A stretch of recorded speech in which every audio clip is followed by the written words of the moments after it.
Each year, an untold number of individuals report UFO sightings around the world. In spite of the wide variety of locations where people have claimed to see strange things in the sky, including a number of hotspots where activity is said to occur more often, it is difficult at very best to guess where and under what circumstances a sighting will occur. There are the occasional flaps, of course, where sightings of an anomalous nature begin to happen with greater frequency around a given locale, such as what occurred near Point Pleasant, West Virginia, in the late 1960s. But imagine if there were some consistent way to discern when a UFO would appear. It would obviously mean that researchers would be able to gather more information about the phenomenon, by virtue of having the ability to prepare for the experience beforehand. That said, are there any ways one can increase the likelihood that they'll end up seeing a UFO? Perhaps part of the problem with ufology is that rather than going to the sorts of places where frequent sightings might take place, researchers instead wait to hear of sporadic sightings, and only visit the area after the fact to try and gather evidence in most cases.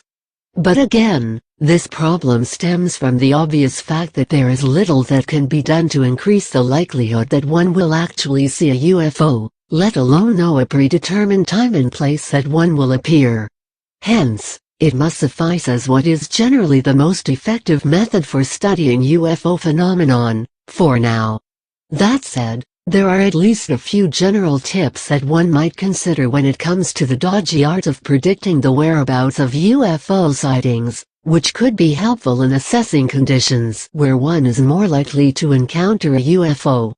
By clicking here and here, you can access a couple of articles that feature a number of ways to increase your chances of spotting strange things in the skies.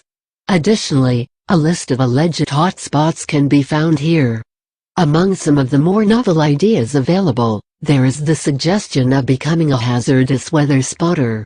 This can be done under programs like the National Weather Service's Skywarn program in the United States, though doing so often requires a general amount of training to help develop one's ability to spot severe storms, in addition to a variety of useful meteorological data and conditions. Additionally, over the last few years a few researchers and websites have begun compiling available UFO data, plotting the information graphically on maps such as this one.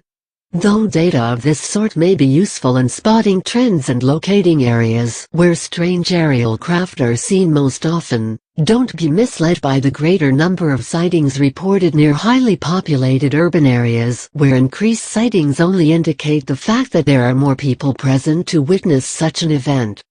Do you have any unique ideas that might be used to increase one's chances of seeing a UFO? If so, we'd love to hear about them. Feel free to use the comment field below to share your opinions.